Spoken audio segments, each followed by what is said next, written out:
આપણા પાવન ધામમાં પૂજનીય નારાયણરામ મહારાજ અને કિરણરામ મહારાજને તાળીથી વધાવો. અહીંયા પૂજનીય ભીખારામ મહારાજ, અમારે કીર્તનરામ મહારાજ, મણિરામ મહારાજ, સર્વે સંતોને પણ તાળીથી વધાવો. બહુ આનંદની વાત, અતિથિ વિશેષ તરીકે આપણા સાંસદ સભ્ય શોભનાબેનને પણ એકવાર તાળીથી વધાવો.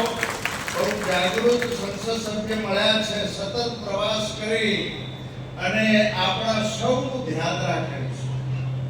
મને વિશ્વાસ છે કે આશ્રમમાં જે કાંતિરામ મહારાજે જે ખોટની વાત કરી હતી ને એ પૂરી થઈ જશે.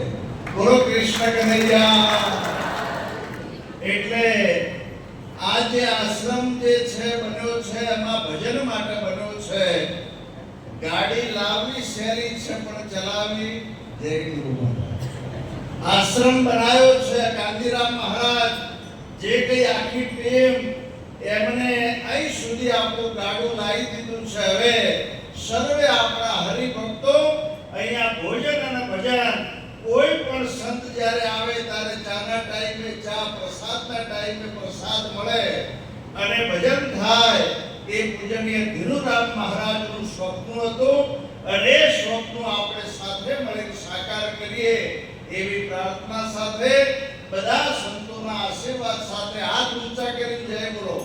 પૂજ્ય ધીરુરામ મહારાજની, ગુરુ નિરાજ મહારાજની.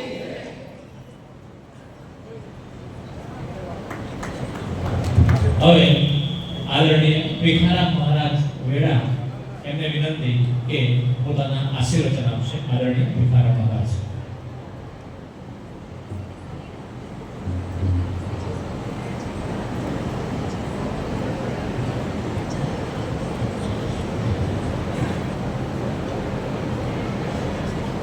સદગુરુ મહારાજ કી,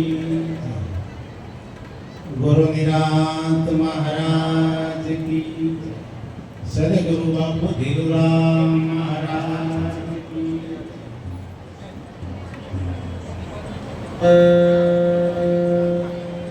હરે આજ મારે એ સોનાનો સૂરજ ઉગ્યો રે.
પવિત્ર પાવન પ્રસંગમાં વડોદરા ગામની પવિત્ર પુનસારી ભૂમિ એક તીર્થ ધામ બની ગઈ છે.